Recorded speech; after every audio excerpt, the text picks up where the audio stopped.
Özümü hamıdan güclü sanmağım, durduğum yerde kanatlanmağım. Benim sevinmeyim, yaşatlanmağım, hamısı sebebi sensen.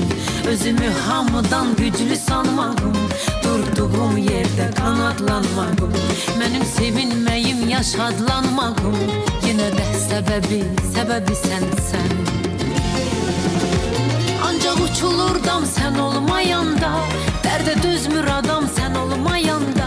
Hamını sancıram sen olmayanda, ruhumun davası sebebi sensen. Kalmayıp kalbimin daha gileyi, gömlü çemenimin açıp çiçeği. Payızın ortası yazın gelmeyi, bahar havası sebebi sensen.